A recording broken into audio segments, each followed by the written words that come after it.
Hello, everybody, and welcome to Tech Talk Thursday. The week has flown by, and we've got a very special guest, which we'll be bringing on very shortly. We have Joel from Meld Studio. He's the founder and CEO, and looking forward to catching up with Joel in a second. But first of all, let's get Mr. McKenna on the show, because, Martin, we've had a busy week as well. How you doing? How's it going? I'm doing good. Yeah, we've been busy recording and re-recording and then realising we're missing stuff out and then re-recording and getting other people to do recordings and stuff like that while we continue to develop our LinkedIn live training course for those who are wanting to go live on LinkedIn as easily as possible. But that's exactly what we're doing today along with YouTube, and I'm looking forward to finding out about a new streaming tool.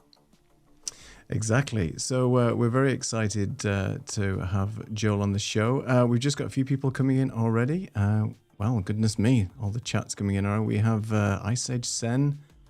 Thank you for joining us. Valerie, thank you. Happy Thursday to you. Hey, Valerie. We've got the Frugal Streamer joining us as well. Hey, thank you for joining us. Well, Joel, if you give us a thumbs up in the green room, if you're ready to come on, we'll bring you on. There's people already here wanting to hear all about it. Without further ado, let's bring on Joel from Meld Studio. Joel, thank you so much for joining us today. It's a pleasure to have you. Hey, Joel. How are you doing? Hey, guys. Thanks for having me on.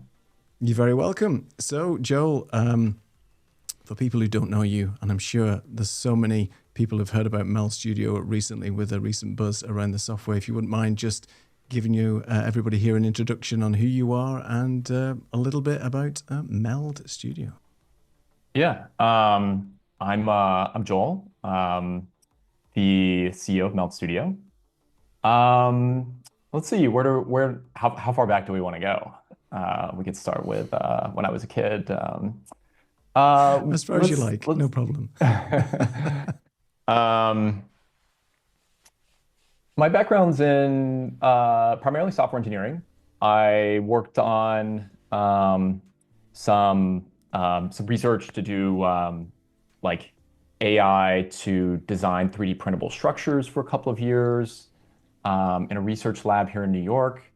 I worked for a company that was building the world's fastest GPU accelerated database. They use it to analyze like shipping traffic and a whole bunch of things. I worked on that for a couple of years. So my background's mostly in software engineering.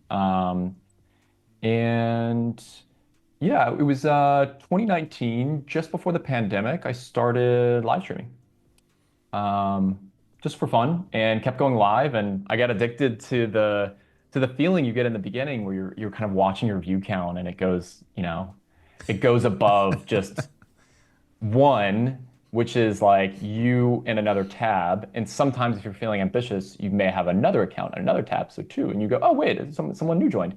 And then they sent a first message, and I really fell in love with that experience and that dynamic, and I just basically kept going live. I had a full-time job. I would go live for like 8 hours a day. Wow, that's impressive. And yeah, it was a lot of fun. And so I was doing music streams, and my channel became quite popular during the pandemic, and even kind of before.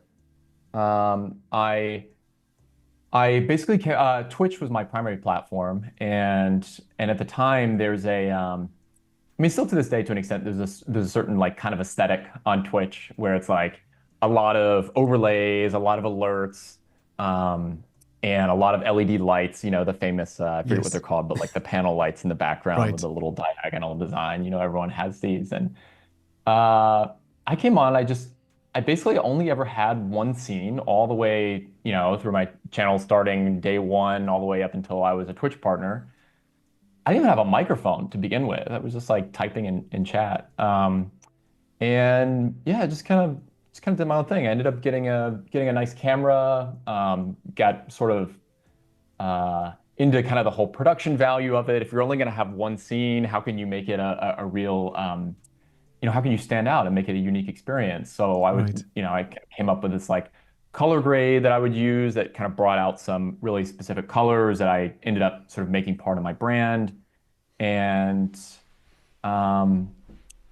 get really into the audio side of things, having like VSTs on the master bus to really, kind of like polish up the sound and all the little things. But um, yeah, the whole experience, I always found it sort of fascinating how you can make these really big upgrades by buying gear, right? You can buy a microphone and that will take you from, the microphone that's built into your computer, and then now you've like really leveled up in a way that your audience will notice. And then you can buy a camera and you can really, sort of dial things in that way. But I always found it strange that sort of no matter how big or small your channel is, everyone's using OBS, especially on Twitch. Right. And I started really thinking about, I mean, I think a lot of it for me kind of started with frustrations on the audio side of things. At the time, and this may still be the case, but on Mac OS, in order to share your computer audio, let's say I have like Ableton Live or something like that open and I'm producing a song or something and I want to share this, you needed to buy this $100 piece of software that would allow you to loop back the audio in and capture it in OBS. And um, and then it was still a little bit wonky in some ways. And then I had this other issue that I was always fighting, which is I had this little Focusrite audio interface. It's quite common. I think at the time I looked it up. It's like what audio interface do I have the same one? Do I need? And it's a stereo audio interface, and I had an XLR microphone that was plugged in here, and that was it. In OBS though, it shows up as 2 channels, and I only needed it to pick the mono channel. And again, you have to, the software comes in, the $100 software comes in to save the day, and it would allow you to turn it into mono. Okay, so fast forwarding a little bit, sat down one weekend, started building, sort of my own thing. This is the problem with software engineering: is you look at other software and you say, wait, I can build that in a weekend. Many weekends have gone by at this point. But one of the first things I built was the audio mixer, and this is still a big feature and a big and popular feature in Meld today. Is you can just solve this same problem by clicking Edit, check Mono, and then pick the channel that you want to use, and now it works. Just right out of the box. Things like that. And that's kind of where the idea for Meld started. Right. So yeah, I would say our overall vision, which covers a lot of things with Meld, is that we think that it's possible to rethink the experience for going live and creating video content in general. And we have a lot of ideas around this and things that we want to experiment with. And in the beginning, it was kind of like, okay, can we make a version of OBS that's like 100 times better, 1,000 times better, whatever it may be. And that's sort of what we've been working on for the last few years. And now we're looking forward and saying, okay, what's next? And that's something that, I think we'll end up unpacking sort of our big idea for how we can combine the process for capturing content and editing it into one tool. We think that's a really big opportunity. It's something that no one is really no one has taken a crack at. And I think we're onto something really interesting. So I think so too, definitely. And there's a huge amount of love in the room for you. So I'm trying to keep up with the comments. I clicked away from chat. No, yeah. We've got 24 awesome people watching at the moment. So we're there's a lot going on. So we've got Nadreem saying very excited to hear both parties. Never streamed in my life, but Meld looks very easy to begin with. I'll be using it when the time comes. And that's the thing. And we'll talk about that in a second, about how Meld is a really sort of a low barrier to entry to getting sort of live and up and running compared to OBS. And I'll talk about my OBS experience in a second. We've got Lux joining us. Hey, Lux, thank you so much over on LinkedIn. Great to see you. Long time no see, Lux. Absolutely. Yeah, we only was working with and streaming with Lux yesterday. We've got Ice Age. I've got too many people to cope here. So it's a lot of love in the room for you, which is great. So let's start with sort of the comparisons with OBS. And obviously OBS has been around for a long time. when I started my sort of streaming journey, just like you, Joel, I'm a musician as well, part time, but I never streamed, never was confident enough to go streaming with music live. But I started with OBS, and I wanted to be more sort of dynamic with the content. I want to try and help little people out a little bit more with video production and so on. And I thought, well, I haven't got the best internet connection. I don't really have any software. What am I going to pick? And I looked around, and of course, there's OBS, and OBS was available for the Mac. I'm a Mac user. I thought, well, let's try and get this thing working. And it was okay. I mean, I got it working. But what I did find is I couldn't really get the stream to stay up. I didn't have a great internet connection. I was changing the rate of bandwidth that I needed and so on. And you fix it at this point, and then there's not enough bandwidth, and it keeps breaking, drop frames. Anyway, it was a bit of a mess. I couldn't really get things shared how I wanted. And then I wanted to have guests coming on the show, and that really just messed everything up for me. So at the time, Meld wasn't available. There was other platforms out there, and I basically went over to Ecamm Live, and that's what I'm using right now. But I think a lot of people have the same problem that I had, whereby it's not the easiest way to start streaming if you pick OBS, because then there's a ton of plugins that you really want to potentially use. You want to start making your overall layout look good with rounded corners, various other things. Those seem to be very hard to do in what I thought was going to be a simple way of getting this stream set up looking exactly how I wanted. I wasn't too worried about the bells and whistles, but I did want some interaction with chat and all that kind of thing. So then you had to get Social Stream Ninja and all kinds of other stuff. So tell us about maybe a little bit about your theory around sort of taking OBS and maybe some of that complexity, and how you've actually made Meld Studio now to be really a simplified version, but just as powerful, and in some ways, as we're going to talk about later, even more powerful, maybe coming in the future. What was your thought around sort of taking OBS and making it simple for people to just get on with it and start streaming? Yeah, I think I do think it's important to kind of give a shout out to OBS here, because it's a really interesting project in that it's sort of an outlier um, uh, compared to a lot of other creative tools, right? Like if you think I want to start doing photography, and then I want to edit my photos, and I really want to make a go at this professionally. People are going to say, all right, you need an Adobe subscription, you need to get Lightroom, and you need to get Photoshop, and you need these other things. Same with video, right? It's like, oh, I want to start getting clients and creating some video content. They would say, all right, get Premiere Pro, get Final Cut Pro, get any of these things, none of which are open source and community led.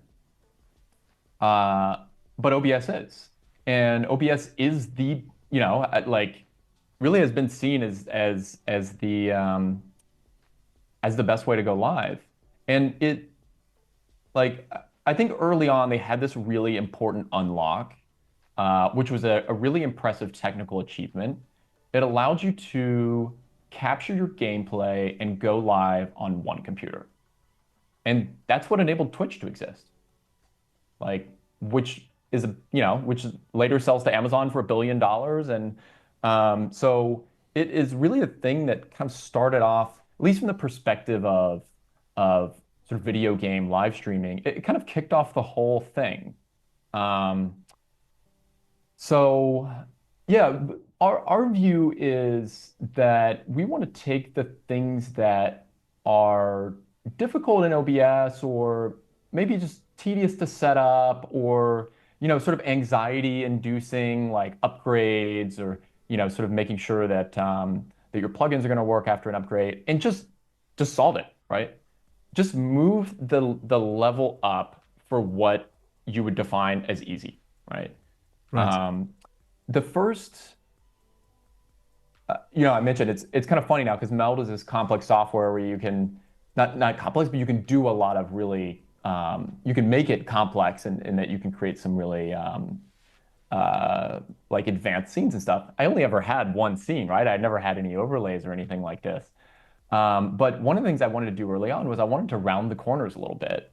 And I remember I went and watched, I think it was video from Nutty that I found, and at the time you had to create a mask in like another piece of software, Right. and that the rounded corners would be baked into that mask. And so if you needed to change the radius or you didn't get it right the first time or the dimensions of your source change, you had to go and recreate the mask.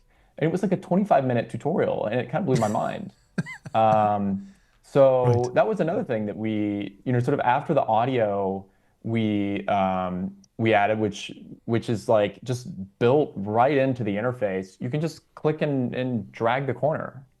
Right. Um, A simple thing, but has changed so much for people where it's so difficult to do that previously. Are you up for can I asking show or it, by the answering a way? couple of questions? Yeah, you can show that real quick. There's a couple of questions coming in. If we can go to those, and then you can Sure. flip to that. So we've got the Frugal Streamer. Do you see Meld catering for more professional situations like church and conference broadcasting, similar to vMix, things like built-in color grading, NDI, SRT, etc.? Um, yeah, that's a good question. I think we've been, so the audience that we understand the best is sort of the Twitch style audience, which I would call like sort of the prosumer in a way. Uh, and there's a lot of people that go live and make their living and are producing some really, really interesting content. That's sort of where my story started, and that's the one that's sort of closest to home that uh, that we've spent the most time focusing on. One thing I'll say is it's like the best. Uh, I would say like I want to call it like productivity hack or whatever, but I would also describe it as thing that makes me the happiest is working on a product that you use yourself. And Meld is definitely that. And so it's certainly today it's catered to sort of where we came from. But as we grow and as we expand and as we look into other fields where live streaming is big, churches being one of them, we're certainly keen to see what we can do there. vMix is Windows only, Hmm. and it's uh it's an interesting user experience, I would say. A lot of the things in vMix. So, I think there's a lot of ways we can improve on that. And yeah, but we're not actively sort of chasing down the church and conference market just yet, but I think certainly we'll expand into that. Yeah. Excellent, excellent. So, thank you for answering that question. If you want to go and share your screen and just show what you were mentioning about the rounded corners and the way that it is very easy to do that now in Meld compared to building something in Canva or Photoshop and then just producing those overlays. I'll Sure. switch over when you're ready to share. Boom. Oops, there you are. Go ahead. Okay, so here's my camera captured in Meld. And it used to be, this is a dev build, so you'll see some other information here that you don't normally see. Um, this is, if you want to round your corners, you just click here and grab, move the radius in, just like that. As That's easy it. as that. Um, and you can also do things like holding Alt, and this will allow you to break the corner, and now your corners can move independently. So you could make like, maybe a teardrop shape or something like that. Um, and we saw this and we realized it's quite popular that people are doing this on their video cameras. And we said, okay, can we make this even easier? And then we added this like quick action toolbar where now you can just make yourself circle Right. or something like this. And so these are the types of things where the most satisfying thing for us to watch, and I will say as a side note, like that one of the best parts of this job is that like we get to see people use the software. They pull it up on stream. We're able to see the first time people experience Meld. A lot of people set up Meld for the first time while they're live, and seeing them just go, oh, okay, wait. They just kind of play with it, right? And they go, oh, wow, okay, that's interesting. And then people start playing with the effects here and just seeing them discover things, and then they go, okay, wait, how do I add text? Okay. And it's just the first place they look, they find Right. it. And there's no confusion. And we've iterated on it a lot, and we're always sort of taking that feedback into account. But it's really, really satisfying today to watch someone sort of use Meld for the first time and try to set up all the common things. And I'll just point out here the thing I mentioned earlier with the configuring the mono track. You can just click mono and pick the channel that you want. Just simple as that. So. Very good. Thank you very much. There's lots of other comments and kind words coming in for your software as well. I just wanted to ask you a question while you're in the interface.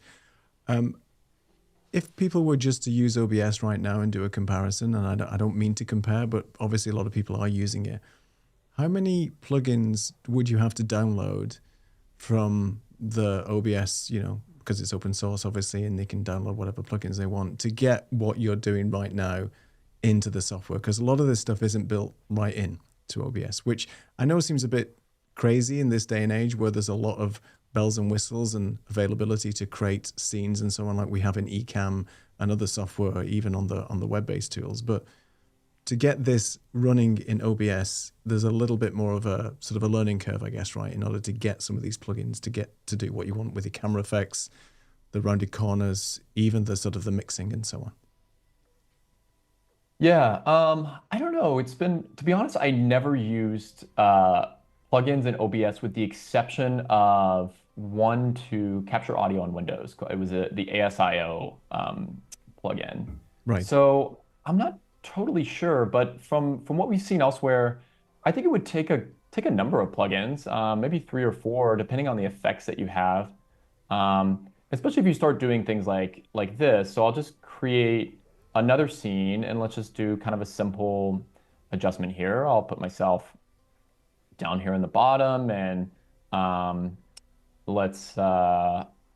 take in, let's do a media source. We'll do like a rainbow thing. Yeah. Okay. And actually, I'm going to put this in my first scene too. So if you see that, let me slow it down a little bit. Advanced transition. So you can slow the motion down between the camera sizing and the live motion effectively, or the whatever it's called in Meld. There's so many different ones. We call it Keynote, Magic Move in Keynote. I can't remember what it's called in the others. Exactly. You know what I mean? I think you can change the easing curve to a bunch of different ones. There's a lot of options here. Right. Probably too many options. I noticed when I was looking through, thinking, which one should I pick just to get the motion transition done? So there's a ton of options, but it's nice to have options. Yeah, it's cool. Yeah. So I think PowerPoint calls this the morph transition. Right. And there's a great plugin for OBS called the move transition. And basically the way that it works is if you have something with the same name in 2 scenes, whenever you change to the other scene, if you've made any adjustments, either in this case, you can see like to the rounded corner. Let's also do something fun, which is I'll just rotate myself here.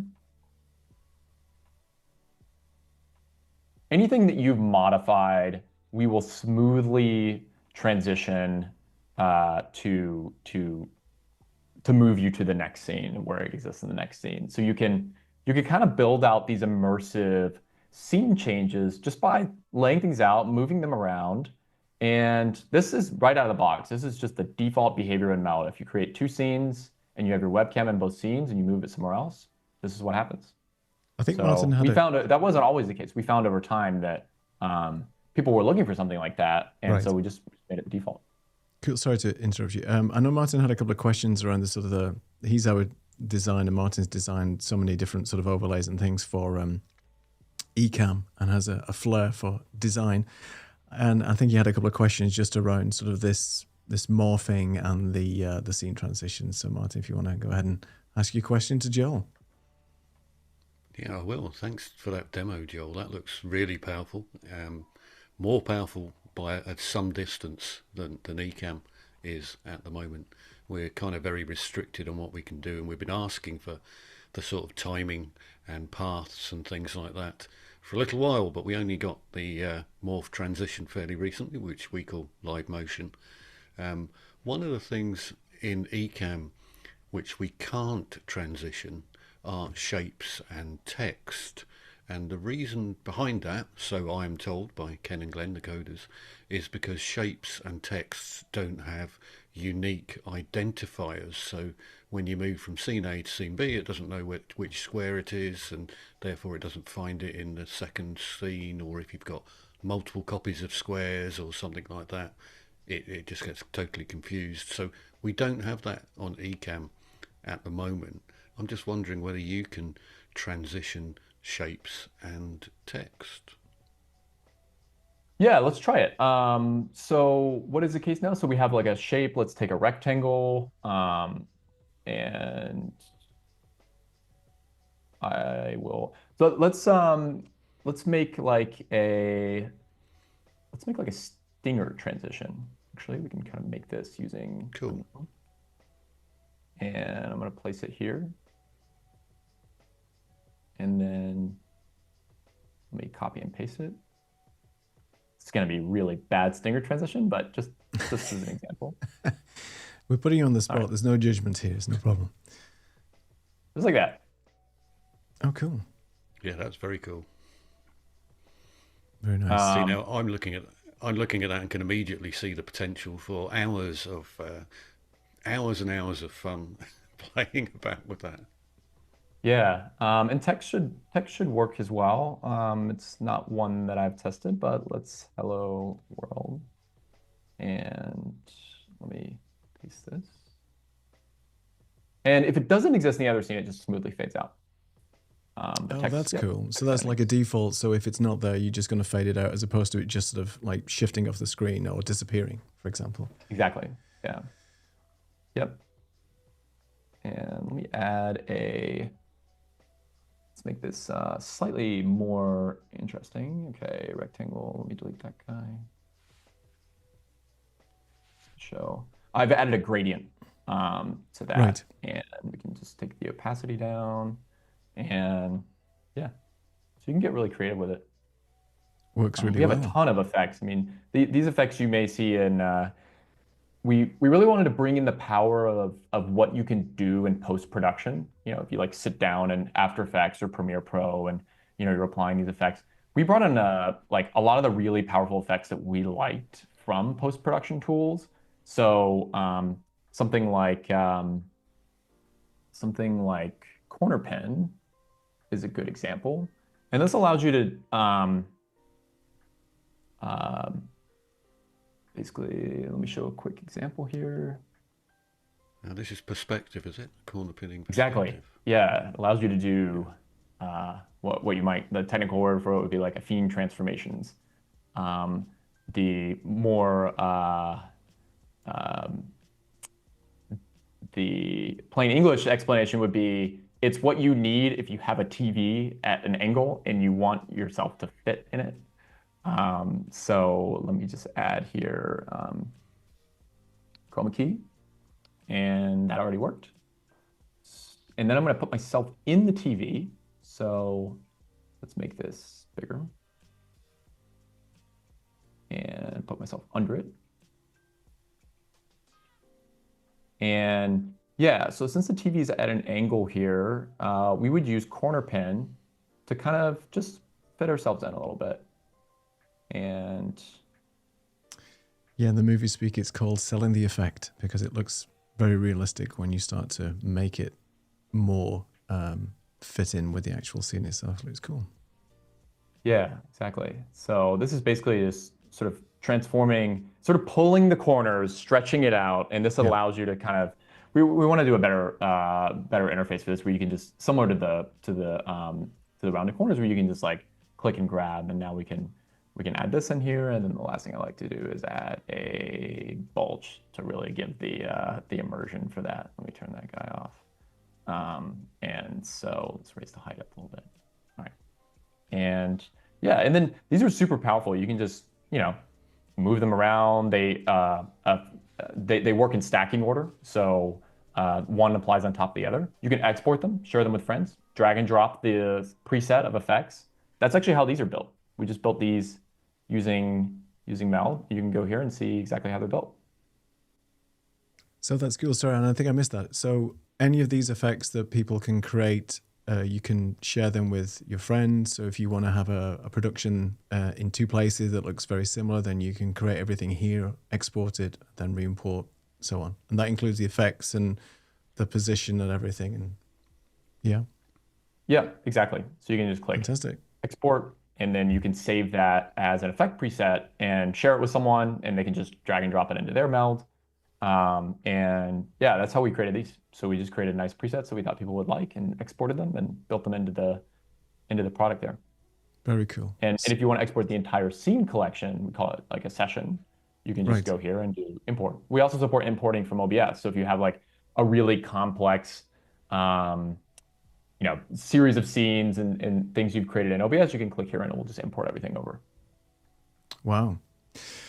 All right. Are you up for answering a couple of questions? Because I've had to use my filter. So thank you to everybody, first of all, that's putting a Q colon in front of their question. It helps me search it easier just using Ecamm's search facility, because otherwise I'd just be seeing a stream of questions come in. So I'll post them out if that's okay, Joel, and I'll ask you the questions. So first one is, whenever you get round to it, other than the external monitor stuff, is BitFocus companion support a thing? Are you looking to do that? That's the sort of a Stream Deck on steroids, if you're familiar with BitFocus, where you can do a lot of sort of different sort of workflows and so on.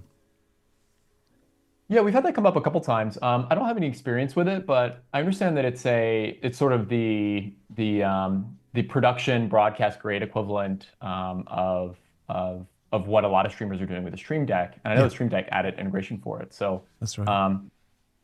It's not something that we've looked into yet, but definitely something we're open to adding. And if you have any thoughts for what you would like to see with it, or how you would like to see it work, or things you like about the way it works in other products, or any ideas you think would be helpful for us, we're always open to chat. We take a lot of calls with users. I would say that's one of the big things we do. Is anytime someone has an idea, we say, let's get on a call, let's chat and flesh it out. And most of the users we've talked to at this point have seen the result of that call in Meld. Very cool. We've got another question here about Meld mobile app, iOS projected in the future. I know we had a little chat about this in our pre-show yesterday, but yeah, maybe you can address this question. Yeah, I was mentioning, Neil and I were chatting a little bit last night, and so in the beginning, Meld started as Mac only. We were thinking that, okay, a lot of video editors use Mac. It's sort of the powerhouse if you're doing video editing, one of the more popular platforms. And so we started by optimizing for the Apple Silicon processors, which had just come out around the time. And we did that for I guess about a year. And we were thinking about either doing an iPad app or Windows. And we ended up going with Windows. And doing Windows in retrospect was a great call, because it changed everything for us. And now we support both platforms. But we're certainly thinking about doing some things with mobile. That's what I would say in regards to that. We don't have anything coming imminently, but some of the things that we're interested in are being able to sort of transfer. Let's say you're doing a cooking stream. Cooking streams, I have to say, must be one of the. I'm not a cook, but whenever I watch them with all the cameras set up in the kitchen and everything, I'm like, that has to be one of the hardest streams to produce yourself. Something as simple as like, okay, I'm live on my computer, but I'm going to transfer to my phone, and now we're going to be in the kitchen. I'm just going to set my phone up, and then I'm going to connect another iPhone, and that's going to be used as a secondary camera, and then I'll be able to switch between those two cameras using my Apple Watch. Like, there's so much to do there that hasn't been explored that, frankly, we would love to take a look at. So certainly something we're thinking about. That's cool. NDI is your friend there, I think, because a lot of iPhone, Android support for NDI connectivity. So if you get an NDI feed coming into Meld, then you get that flexibility of moving the phones around as well. But I like the Apple Watch idea. I'd love to be able to switch scenes doing that, and especially if you're using something like the OBSBot cameras. So you've got the ability for them to follow you and everything. So that'll be pretty good for cooking shows. There's a lot of love in the room as well for you. Just one guy said here, Just wanted to say that he's used Meld 7 days a week across 2 different channels, switched from OBS. So there's a lot of people switching and saying, you know, it's such a cool sort of workflow, what's happening at the moment with your demo and stuff. So fantastic stuff. Just trying to keep up with all the comments. There is that many. Well, I'm going to jump in with another question. Yeah, please go ahead, Martin. While you're looking at the comments. Yeah. Wait, what is Lux referring to there? He said that's really cool. The transitions, basically what you were showing before, where you're doing the sort of the morph transitions and the ones with all the different scenes that you had between the cameras, and also the one where you were pinning the TV into, or yourself into the TV, should I say. Cool. Go ahead, Martin. Yeah, I think, Joel, Neil was telling me there's a kind of a layered-based approach with Meld, where you've got effectively the equivalent of individual ISO recordings, but for the actual video elements from within Meld.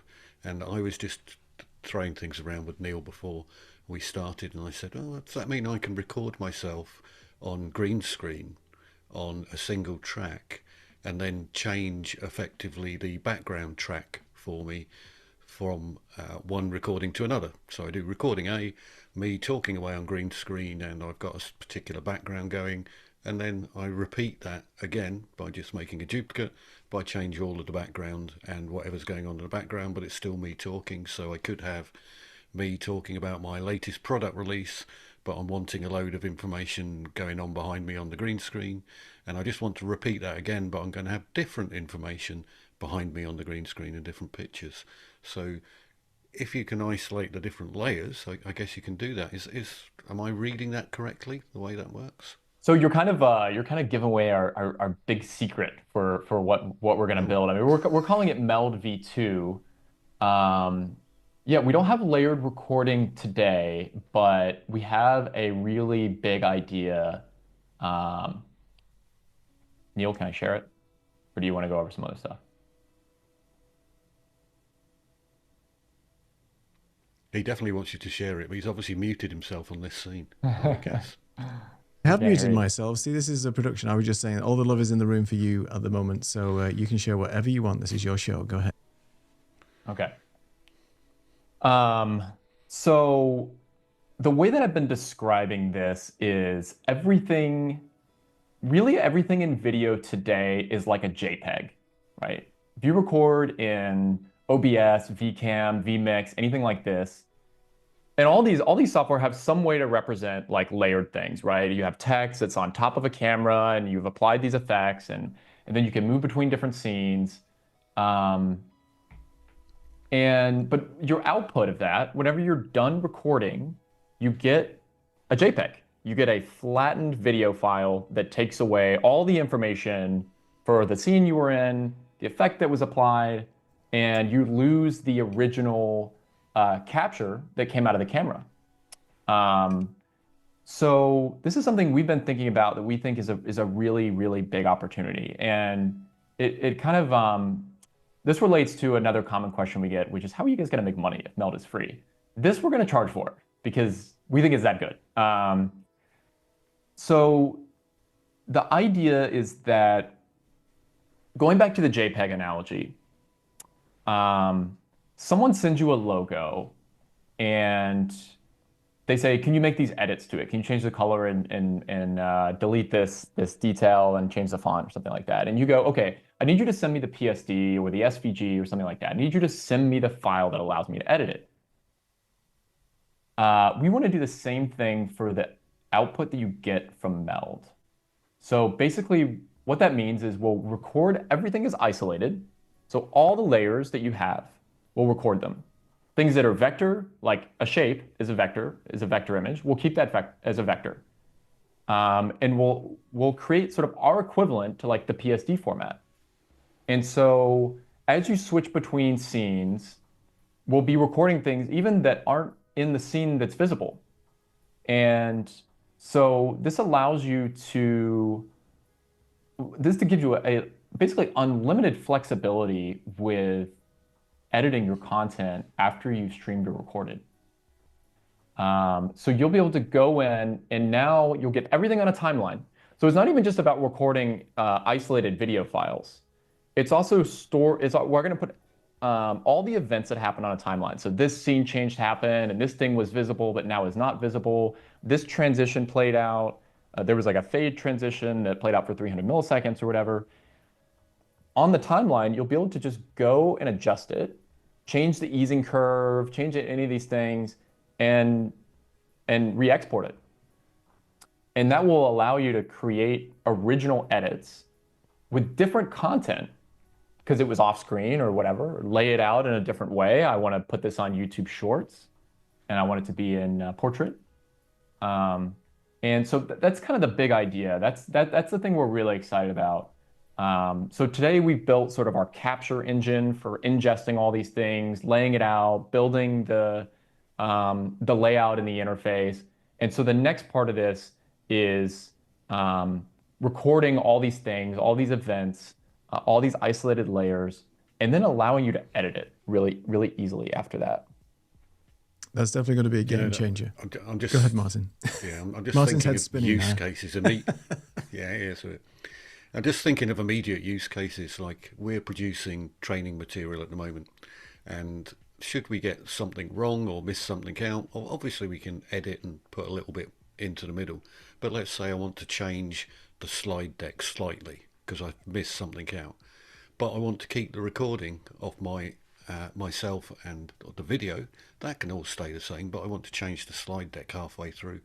I'll be able to change that track and change that deck, but keep the end-to-end 1 hour's worth of me talking, which I was fine with, but I just want to change those elements, or maybe I want to move things around slightly differently on the screen or something along those lines. That would save huge amounts of time in terms of creating training material. Massive and massive time saving with just that alone. Yeah, and then the other really common thing for live is oftentimes you'll have elements on screen that are sort of showing interactive things. Those are elements that I would say are relevant only for the stream, right? Let's say that you guys had, I know you're sort of picking chat messages out, and that's sort of how we're driving the conversation, but a lot of streamers just have like a chat feed or just a feed of events that are going on. For your recording, you may want a more pristine version. And today, because you get a JPEG out of all the software that's like flattened down, you have to crop it out. And if you lose some big important area that you wanted to show, it's too bad. But with this, you'll be able to just toggle the visibility off of the layer in Meld and re-export it. And now it just will, sort of everything that happened minus the chat overlay. So we think making that, our goal oftentimes is like, what's our next rounded corner experience, right? Where someone opens it, oh, it's just that easy, right? Oh, it's just that easy to toggle off the thing that was in my live recording and re-export it. Can we absolutely nail that experience? That's what we're after next. Well, I think as soon as you launch that, people will be very happy to pay for it. You can see already that people are saying, take my money first. Everybody's gagging for that. And I think, as Martin's mentioned, it's a great workflow because I do the same thing. I produce a lot of different sort of tutorial content. I made lots of mistakes when I first got hold of Meld in the video that I did that you were kind enough to watch and comment on. And I had to go back and do it all again. So if I had something like that available to me, I could have, as Martin said, just kept the dialogue going and then just maybe change my screen share and so on later. So that's definitely going to be a game changer, I think, in the content creation world and the repurposing world, because a lot of people love to obviously take the 3-4 hour live stream that they've done, whether it be gaming or whatever, chop that up, make it into sort of digestible content in other formats. But if you're able then to sort of mix that up and make the editing process a lot simpler, because how difficult is it now just to take all these different feeds and different sort of workflows and then just sort of edit it? I mean, I'm quite an experienced editor in Final Cut Pro. It still takes me a long time. I still have to do it in real time. I still have to find the bits and so on and cut that out. So that would be fantastic. The other thing I'll mention on it too is I think it's going to kind of change the way in which you naturally create content. So today, I think we're quite used to a workflow where you press record, you do a take, and then maybe you review it. It depends on if you're working offline, right? You do a take and you review it. And then you go, okay, I need to now capture my screen. So you're capturing all these things separately, doing it over again and again and again, and then sort of checking the footage. And then now you go into this other process where you edit it. And it's often hard to visualize what the end result will be because you're sort of capturing each little piece. It's like shot by shot, right? You know, if you think of like a movie production, it's like, okay, we're doing this shot, super close zoom in thing, and now we need to get this dialogue. But how does that all fit into the final cut? Pun intended, I guess. Yeah, exactly. Yeah. But now we think this will sort of lead to a workflow where you can do one take capture. So you just press start record and you just do everything you need to do without worry of making a mistake. You will make mistakes, right? You may need to restart or do anything like this, but you can just go and just trim everything out and turn your turn your rough cut into a polished edit. That's the thing that we want to nail, and I think that will change the workflow in a really powerful way. And to that point, there was a question here about, do you plan to be able to choose what audio tracks to include or exclude from clips, example, excluding music? I guess that's in line with basically what you're saying. If you're layering everything, including, and that would include audio, I guess, is the plan to do that as well? Yeah, audio will all be isolated. Yeah. Right. We have this today to some extent. If you're streaming on Twitch, it's quite popular that if you want to play music while you're live and you don't want it to be in your recorded footage for reasons appropriate to you, then in our audio track, you can toggle on exclude from VOD. And so we sort of are using like an isolated audio under the hood for that. And that allows you to create basically two different mixes of audio. One is going to the live feed and one will end up in the recording that Twitch shows.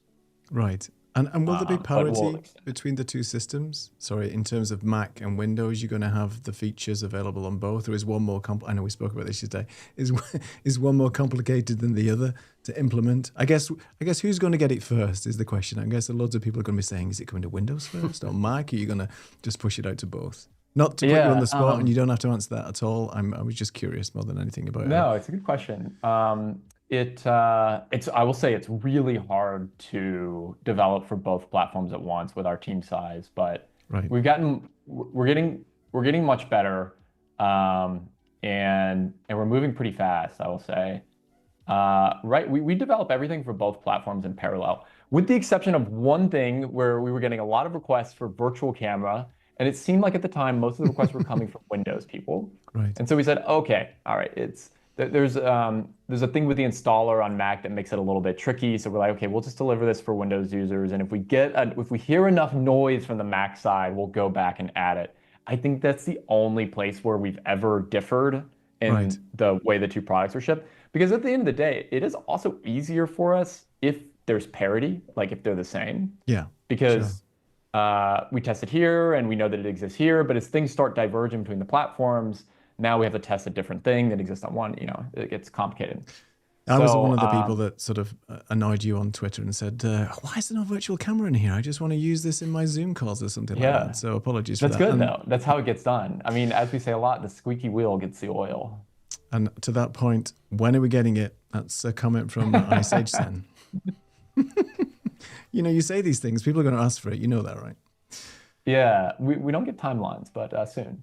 Okay, soon. You heard that here first. Soon. That's the catch-all. TM. Soon. TM.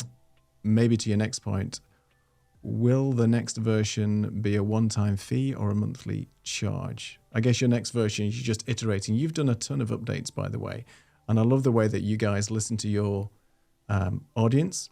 And there's a lot of people on Discord that sort of make suggestions and things. And I think that's one of the things that you guys, I know Ecamm do that as well, but there's a lot of love in the room whereby you are really tending to the questions coming in and you really listen to what the audience is saying and what your customers are saying. Because at the end of the day, they're driving the shaping of the product, right? And if you can make it better for them and serve what they're asking for, then all are good.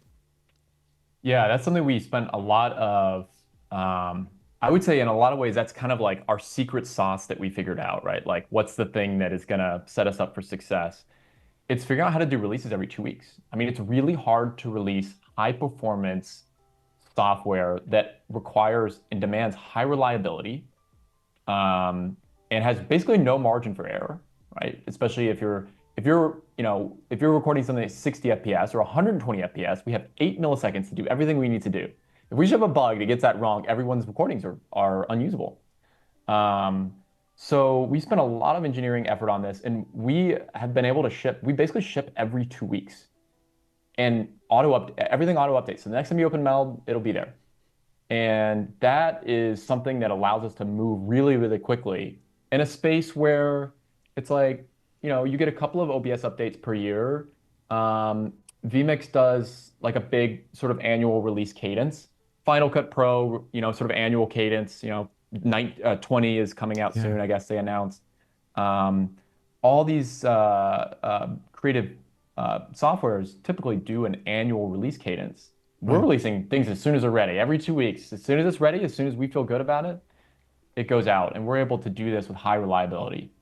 That's pretty cool. I mean, knock on wood, I don't think we've had any issues in the years we've been doing it. So And yeah. you have a beta program, right? So you have software that's available in the beta plan, but I guess at the moment now, because you're releasing so frequently and being very dynamic, then that is pretty much the GA or the general availability release for the software, right? We do have a separate beta team, where I mean, I think it's open. People want to apply to be in it. Um, you basically get a week before everyone else. Okay. But But people but really in like that, and it's something that really helps us, right? Because it's sort of the last barrier to see, is there anything that shows up in the wild? By the time it goes right. out to the beta, it's generally pretty close to being ready. But the fact that you're upgrading every week, I mean, it's you're not really gaining much, are you, by being in the beta version? Let's be honest. I mean, it's just a week. I mean, if you're that, so if you really need that software within a week Well, time frame, then yeah, well, like I said, it really helps us, so I encourage it. But yeah, cool. you get it a week early. I mean, There you go. if I told people right now I can get you Grand Theft Auto 6 1 week early, people would go wild. Yes. Yeah, fair enough. Fair enough. I'm just checking through the comments to see if there's any more questions. Just why is Joel the best boss ever? I guess your staff can answer that for you, but we'll leave it at that.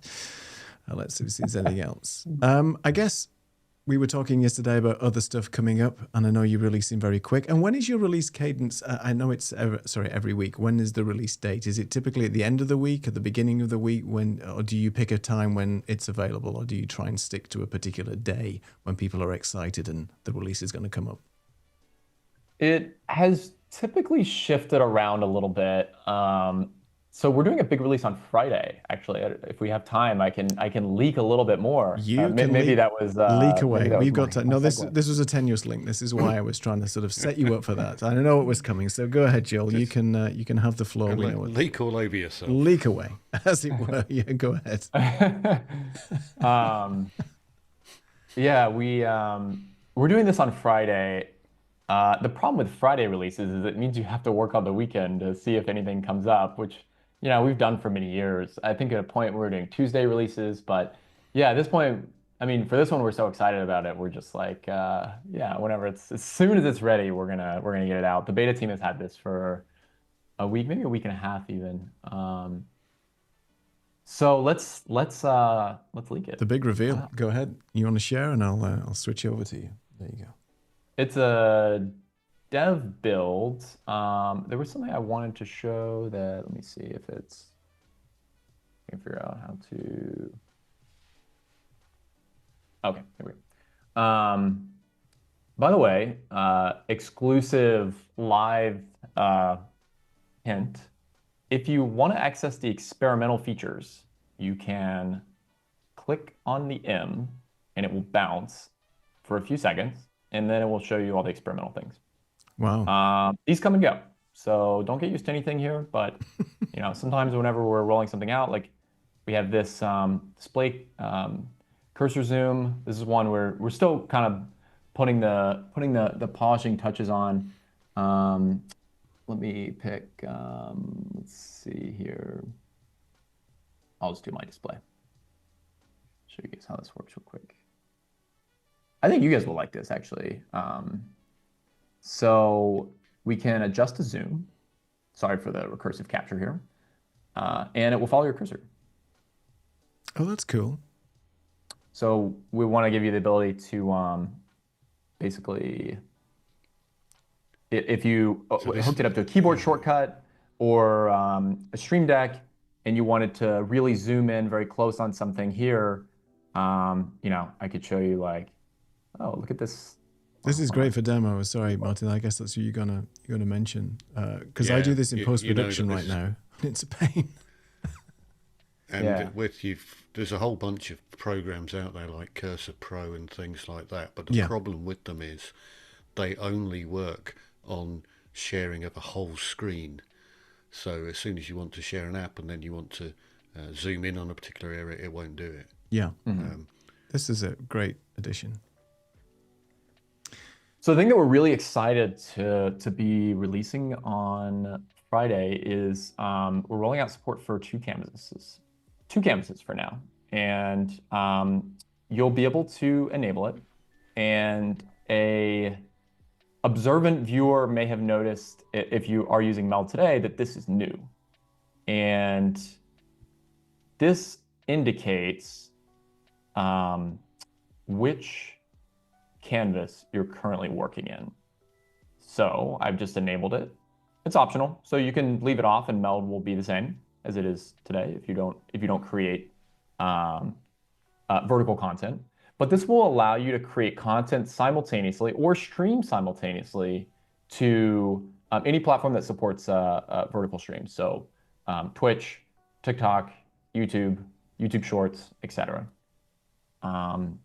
And we made it super easy. We spent a lot of time prototyping this and going through different ideas and trying to get it so that it's really simple and intuitive. And I'm really proud of what we come up with here. So all right, so this is kind of how you get started. It gives you a template, or you can start blank. But I can click this, and it will now let me select my camera, and I will be able to select my, let's see, what is this window named?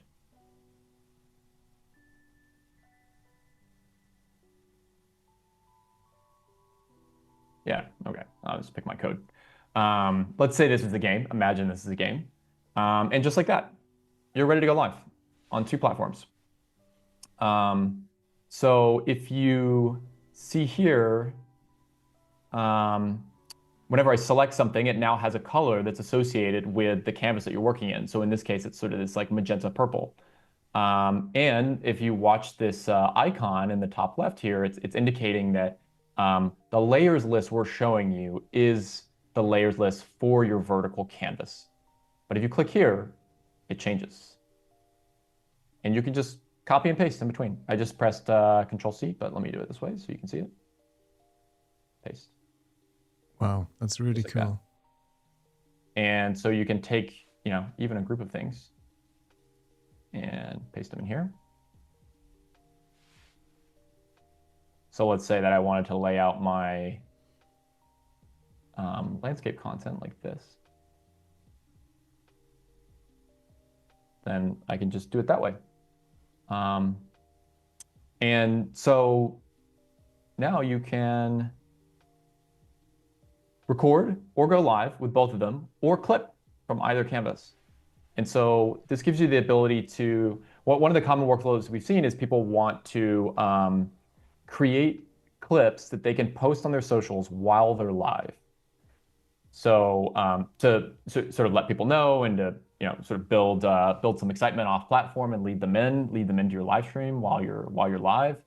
And when you're streaming, you're typically running like a one-person show, which is hard because you're sort of producing a live show, and then at the same time you want to do these edit. Well, let's say in an ideal world, if you had a team that was just watching you and picking the moments out of your stream that are really funny or really exciting, and they take that moment and now they post it on your socials, that would be ideal, right?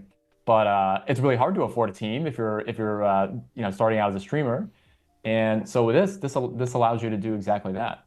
you can basically build a really nice layout here, take a clip, and share it to any social platform. That's really cool. So you can basically, whilst you're live, you're streaming away, you can take a clip, a screenshot effectively from that vertical format that you've just set up there, and then that can be posted to a social platform whilst you're still streaming. So you're just keeping that engagement going, but obviously creating that buzz around whatever you're doing as well, as you said. That's really cool. Yeah, exactly. And then of course all the effects and everything work here. So you can turn yourself into a 90s camera. You can apply some rounded corners there. And maybe you want your recording to look like this for whatever reason. That's really so they're completely independent of each other then. So the vertical stream can have whatever effects, whatever colors, whatever styling that you want compared to the main one. And then as you mentioned in the UI is going to be reflective of which element that you're in. Whether you're in the vertical stream, it's going to show you all the scenes and the various components on the left. And then when you switch over to the main widescreen, it's going to show and reflect that as well. And that's really could be really confusing if you'd put it all in one sort of container, but at least you've now split those out. So it's really easy to know which one you're on, especially if it's color coded, which is fantastic. So again, so easy for people to use. Yeah. I want to make sure people see this animation if you haven't seen it yet. Look at that, slick.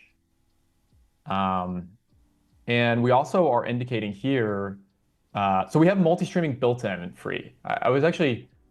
We released this, we were like working super hard on this and then released it and then moved on to the next thing. But it occurred to me that I was like, I think we're one of the first ones to basically build multi-streaming capability and have it be totally free. You can do an unlimited amount of destinations, as many as you want, any resolution, cool. Any quality, and just click go live and toggle them on or off. You configure them to be the default ones. So anytime you click go live, those will also go live. And it works great. So you can also now add, I haven't set this up yet, but you could pick your vertical canvas, and I could enter my, in this case, I would probably do like my test server, but any platform here. And now we could see that my vertical output is going to go here. And these are at different resolutions as well. I know obviously the aspect ratio is different, but you could have like one at let's say 1080 and one at 720 or something like that, or the equivalent of with the resolution. You can have a mixture of resolutions between each of those. Is that something you support as well? Yeah, so you could do two. Right, so like one at 4K and one at, okay. Providing you have the bandwidth, of course. But yeah, of course. Yeah. Mm-hmm. That's cool. Yeah, so that would be 4K. Go back to 1080 here. Oh. Uh-oh. Uh-oh. We got a bug. That's all right. Got to get it fixed before tomorrow. That is a dev build. I got to send it to the team real quick. No problem. Let you come back to that in a second. No worries. Okay, that's we're awesome, back. I wanted to show... I think I might have lost your camera, actually. Let me just double check. Make sure I get your camera back. No, you're not screen sharing yet, are you? Oh, did it go away? Yeah, I think it just killed it in Zoom, yeah. Oh, I should have pretended that I accidentally clicked the unshare button. There you go. Well, you should. Yeah, there you go. What are you talking about? What crashed? We would have believed you. No problem. It's all right. We've got layered recordings here, and we'll edit it out later. Nobody. Yeah, don't worry about that. Yeah. Okay. Perfect. Perfect. Yeah. If you're watching live, do not tell anyone, and I think we'll be good to go. Okay. So let me just pick the. Let's pick the skin. I'll just leave this unpicked, and let me put myself here. Okay. One of the other things that we're really excited about that's going out in this release is we're adding what we're calling an encoder view. This kind of started off as like a debugging tool, because it gets really complicated to like follow every output with a unique size. So in this case, like the vertical and the main canvas needs a separate encoder. And you only have a finite amount of resources. So call it 8 right? Or something like that. So we're well under that budget. But as we start to build out this isolated recording feature where you could be, recording tons of things, it's really nice to see where the how everything's being routed. And yeah, so this is the goal here is to kind of give people a view into what's going on under the hood that will allow them to self-diagnose things or see where things may be delayed. Let's Yeah. say that your network's delayed. We may want to show that here. In this case, we can see I have clipping turned on. So this means that at any moment I can just click clip, and that will give me a 90-second clip here that I can. Oh, it's not sharing the screen, so you can't see that. But anyways, it gave me a clip, and I can now replay that. But it's so if you didn't have this view, you would be unaware of the fact that we have to be running an encoder to give you the ability to clip, because we clip retroactively for the previous 90 seconds from the moment you press the button. And you can see here that we're running an encoder to support this. And if you turn off clipping, then now there's no encoder. If I start recording, then now we can see that it's going through this encoder. Again, we only have one, and it's getting written to a video file. And we can see the bit rate and all the other things. If I now go live, let me make sure I'm okay. This should be a test server, hopefully. Okay, so now it's live, and we can see how the audio's flowing. So this is our master audio track. It's going through this encoder, and let me close this. And before I mention this VOD track, so let me add another audio source here.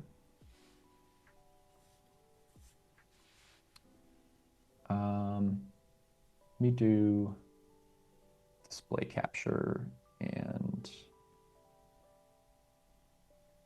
I will just pick this. We'll add an audio track. Okay, if that were producing audio, you would see it here. Let's say I don't want that to be in my VOD track. I can now click this, and you can see if we go back to the encoder view. Well, if I were live on Twitch, which is where this is supported, you would see that now we've spun up another audio encoder that is taking the output of your VOD track here and sending that to Twitch. And so we are, let's see, okay, maybe that's the one that we want there. But encoder view. Okay, so now you can see the levels for the VOD track mix, and you can see I'm not sending anything to the VOD track because I excluded the only audio source, which is my microphone at this point. But for the live stream, the master mix is being sent, and we can see here that has levels. And we can see how if you hover over it, you could see its flow all the way through. So my audio from the master track will be in my live stream, and it will be in my recording. And if I were clipping, turn this on, it will also be in the clip.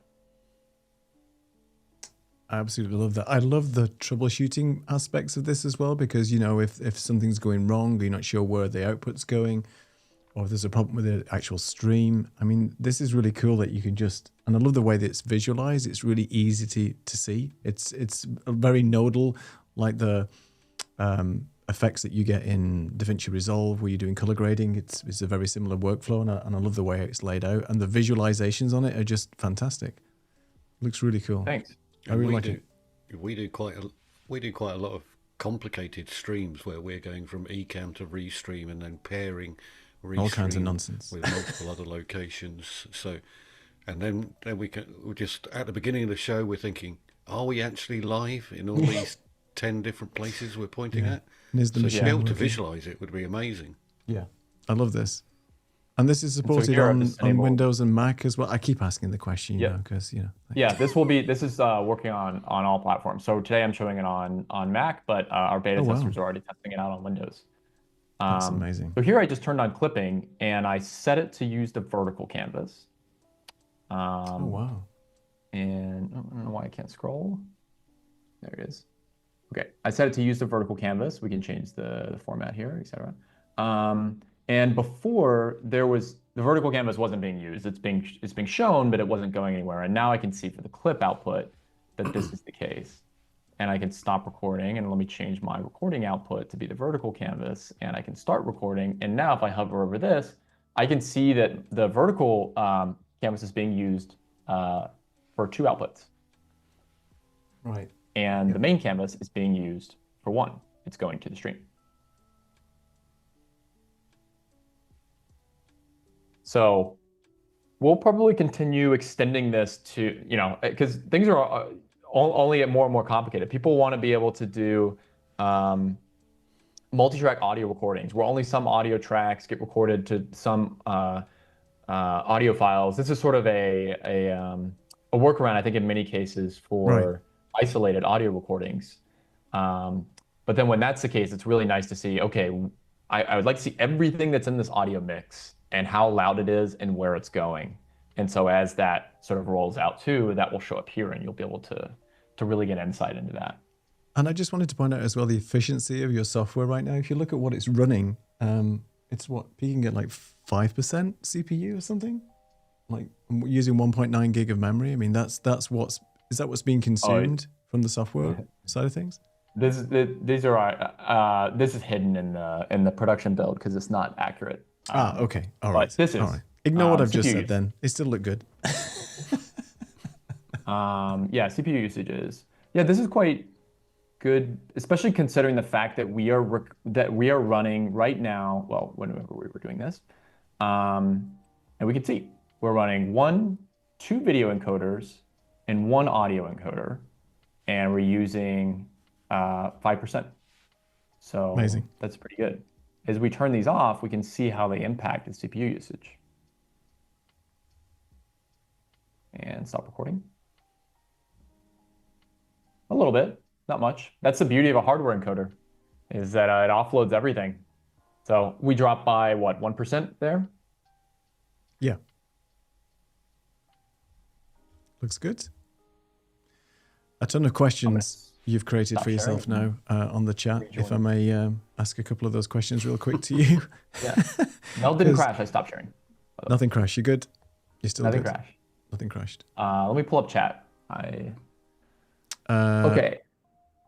So how do we get this view? I think is one of the first questions. I think you just showed it, but we can just go back to your share real quick. Oh, I stopped sharing. Keep an eye out on Friday when this rolls out. We will show you how to access it. Okay, cool. And if you open Meld, we don't know the time yet it's going out, but if you open Meld on Friday, this will all be there automatically. Amazing.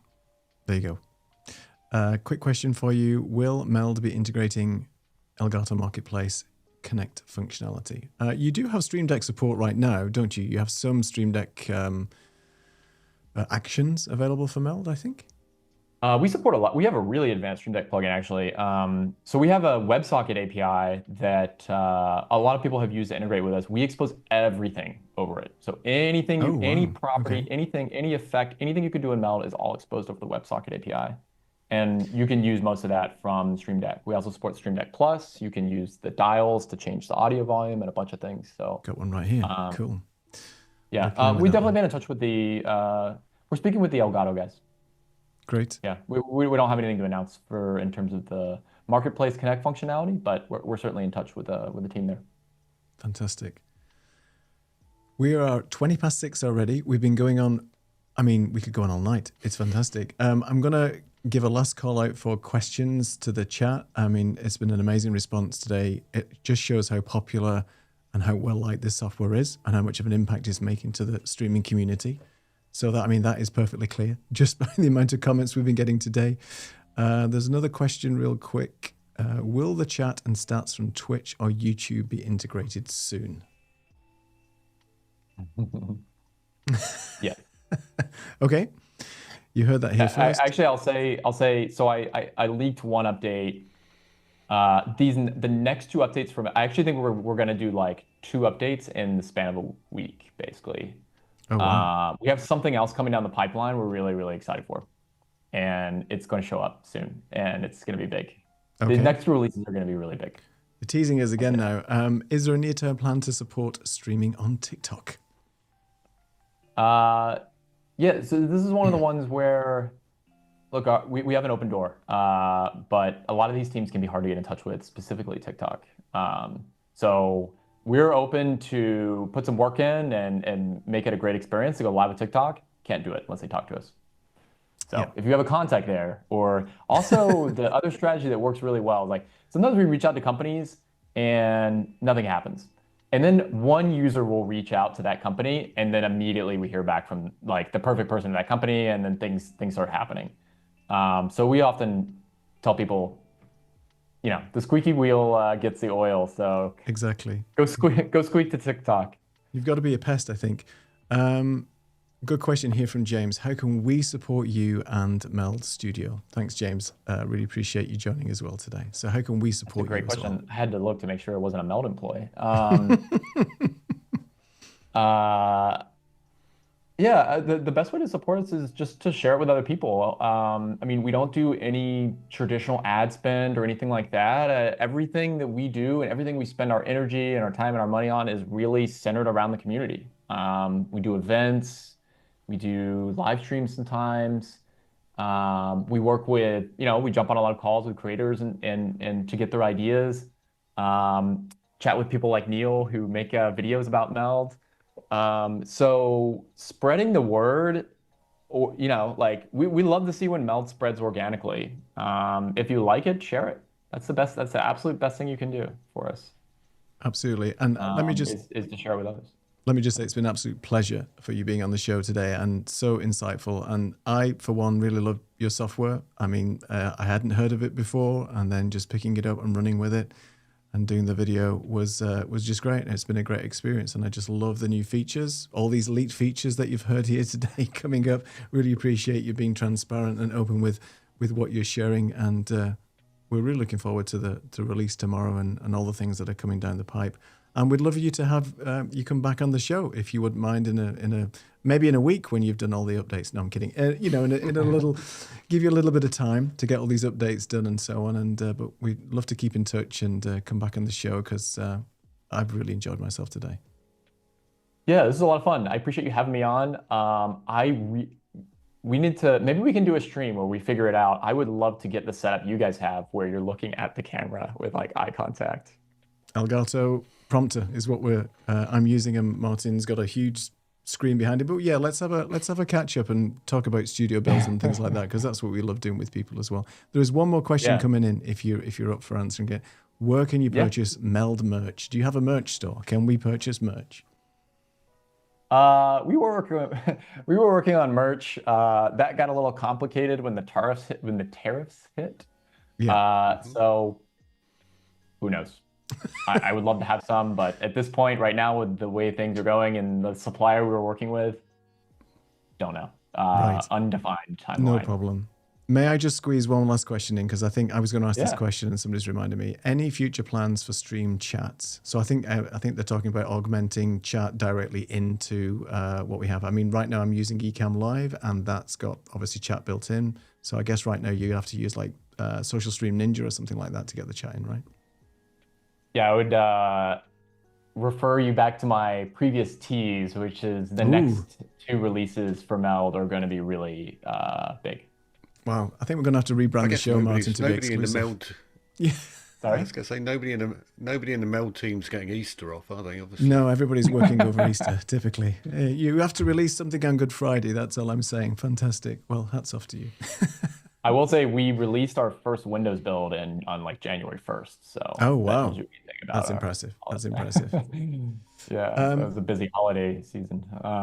Yeah. Well, Joel, it's been an absolute pleasure. If you wouldn't mind hanging around the Zoom room just for a couple of minutes, just so we can sign off properly. If you've still got a little bit of time, just so we can say goodbye to you just before we close the stream. But Joel from Meld Studio, CEO, founder, it's been an absolute pleasure having you on the show today, and come back soon, and best of luck with your product. Looking forward to all the updates. Thanks for having me, guys. Yeah. Bye, everyone. Thanks for tuning in. Thank you, Joel. Thanks for the questions. Thank you. Thanks for using Meld. Wow. Follow that, Martin. Wow. I can't really. I'm hugely impressed by the product and some of the innovations and the way that the dual live stream has two separate windows which are totally independent. I've seen some versions before where they just live streamed the center of the picture, which just seemed a bit bonkers to me to have two bits either side of you that don't really do anything. But the idea of having two separate canvases, I think, is superb. The layering is great. The fact that you can directly interact with elements on the screen rather than going through pop-up menus saves time as well. And in terms of workflow, all of the ideas that Joel mentioned I can see being massively useful to lots of people. We're doing training videos at the moment. There's 250,000 trainers on the Udemy platform with 50 million customers. So they're producing a lot of stuff, and if they could get hold of a quicker way of doing things, then this could potentially be it, and we should make a video on that then. I was just going to say, I feel a new Meld course coming on and pushing on Udemy to show how good Meld is for people who are doing Udemy courses. There you go. That's a good workflow. Well, speaking of courses, Tenuous Link, we have a course out at the moment, and it's all about going live on LinkedIn. Let me get rid of the guest CTA. If you want to come and join us and sign up for the course, it's not available just yet. It will be released very soon, but you can click on the QR code there, go to streamprofiles.sellfy.store. Sign up, get your free digital download, which is a kit list, which we recommend for sort of starting up and going live on LinkedIn. Doesn't have to be LinkedIn for the kit list. It could be anything you want. It could be your first live stream. You could actually use Meld for it as well. Lots of things that we could do. But thank you, Martin, again, for putting all these graphics and everything together. It just looks absolutely fantastic. And looking forward to launching the course maybe next week. We just see how we get on with all the edits that I've got to do in Final Cut Pro. And we've got some people helping us out with some of the edits as well. So, yeah, really looking forward to that. Yep, that's going to be great. I think it'll be the week after. I'm on holiday next week. Yeah, it probably will be. Yeah, you can have some time off now. You've done so much work on this. Yeah, you deserve some time off. Anyway, thank you again to Joel for joining us. It's been a fantastic live stream tonight. I've really enjoyed myself. Great to see Meld Studio getting so popular and so much adoption. It really deserves it. It's a fantastic product. The team have done so well. With that, goodbye from me in Portugal. And cheerio from Edinburgh.